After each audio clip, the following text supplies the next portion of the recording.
నేను clove beans curry prepare చేసే ప్రాసెస్లో మనం కొన్ని మిక్సీ చేసుకోవాల్సి ఉంటుంది. అందులో మనకి నైట్ నానబెట్టిన బాదామ్స్, మళ్ళీ మనకి మన వేరుశనగకాయలు, కొన్ని మసాలా సరుకులు అంటే యాలక్కాయలు, లవంగాలు, దాల్చిన చెక్క,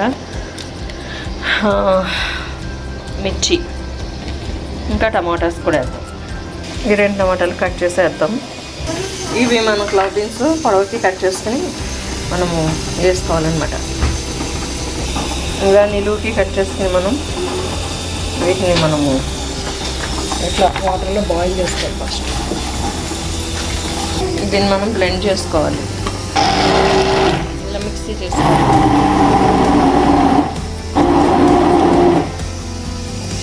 ఇవి మనము ఇందులో ఇలా పెద్ద పెద్ద అంటే తీసి పడేయాలి.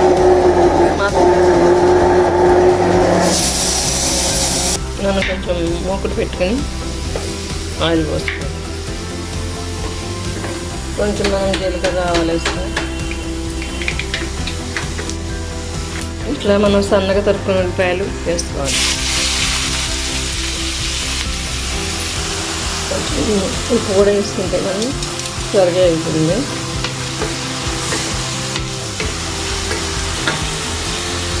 మనం ఇవి ఇంట్లో పట్టుకుంటున్నాం.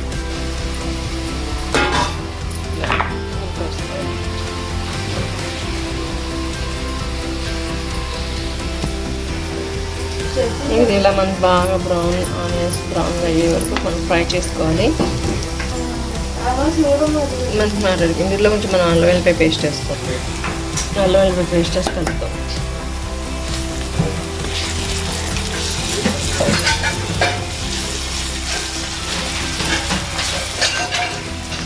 కొంచెం కారం, కొంచెం పసుపు ఉన్నాక ఇలాగా మిక్స్ చేసుకున్నాక దీంట్లో మనము ఉడకబెట్టి పక్కన పెట్టుకున్న క్లవ్ బీన్స్ వేస్తాం.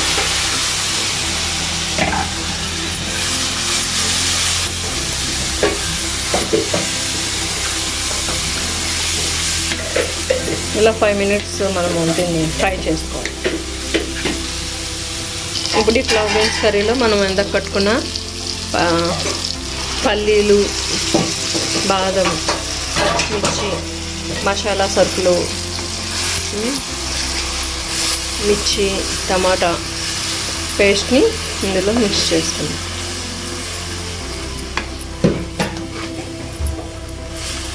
Healthy and tasty clove beans curry is ready. కొంచెం దగ్గరికి రానిచ్చి దింపుకోవాలి. మనం కొంచెం వాటర్ కూడా వేసుకోవాలి. ఇది కొంచెం వేగాక వాటర్ వేసుకుందాం.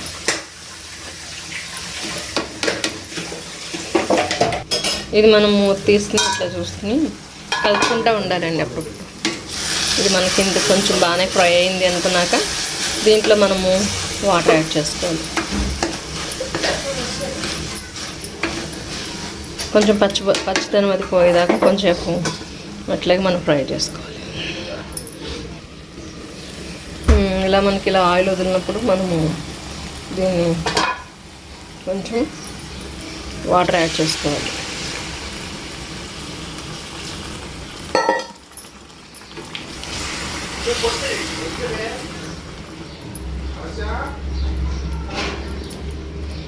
వాటర్ యాడ్ చేసుకుని కొంచెం బాయిల్ చేసుకోవాలి. ఇందులో ఉన్న మొత్తం ఫ్లేవర్స్ అన్నీ మనకి క్లవ్ బీన్స్ పట్టేలాగా బాయిల్ చేసుకుని దగ్గరికి రానివ్వాలి. ఇలా మన కర్రీ అనేది దగ్గరికి వచ్చేసాక దింపుకొని సర్వ్ చేసుకోవాలి. Clove beans curry is ready. Thank you for watching and try this recipe. Maybe you like this. Thank you. Survey జనా సుఖినో భవంతు. లోకా సమస్త సుఖినో భవంతు.